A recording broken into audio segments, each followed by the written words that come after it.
Dans l'histoire de la France, peu de personnages ont eu un impact aussi profond que Napoléon Bonaparte. De simple officier militaire à empereur des Français, Napoléon incarne l'ambition, le génie militaire, mais aussi la controverse. Comment un homme a-t-il pu réécrire l'histoire de l'Europe en quelques décennies? Si vous êtes passionné par l'histoire et que vous voulez découvrir davantage de récits fascinants comme celui de Napoléon, n'oubliez pas de vous abonner à notre chaîne et d'activer la cloche pour ne rien manquer. Début de carrière, né en 1769 sur l'île de Corse, Napoléon grandit dans une famille modeste.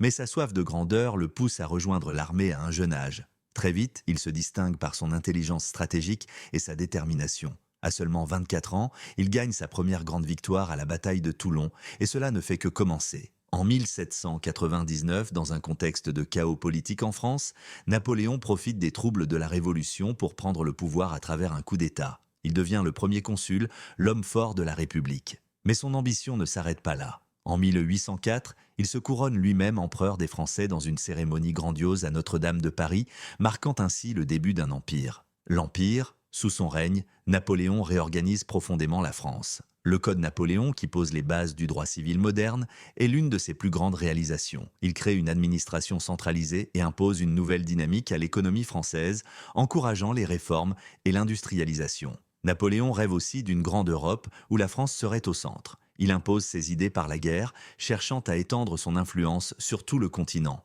Ses victoires sont légendaires. Austerlitz, Iéna, Wagram. À chaque bataille, il semble invincible, dictant les lois de la guerre à ses ennemis. Les guerres napoléoniennes, mais derrière ces victoires se cache un prix lourd à payer. Les guerres napoléoniennes, qui dureront plus de 10 ans, dévastent l'Europe. Les alliances se forment et se déforment, les empires s'effondrent, et Napoléon, en maître tacticien, défie la plupart des grandes puissances de son époque. Mais l'ambition de Napoléon finit par se heurter à de grands obstacles. En 1812, il lance une invasion de la Russie, un échec retentissant. L'hiver russe et les tactiques de terre brûlée de l'armée russe déciment la grande armée, marquant le début de la chute de l'Empire. Exil et retour. Après une série de défaites, Napoléon abdique en 1814 et est exilé sur l'île d'Elbe.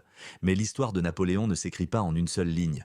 En 1815, il échappe à son exil et revient en France pour reprendre le pouvoir dans ce qu'on appelle les 100 jours. Cependant, sa victoire finale reste hors de portée. À Waterloo, une dernière défaite le contraint à abdiquer définitivement. Exilé sur l'île de Sainte-Hélène, au large de l'Afrique, Napoléon y passera ses derniers jours, vivant ses dernières années dans l'ombre de sa gloire passée. Il meurt en 1821, mais son nom reste gravé dans l'histoire. Napoléon Bonaparte, c'est l'histoire d'un homme qui a rêvé d'un monde sous sa domination, un homme qui a traversé les siècles pour devenir une légende.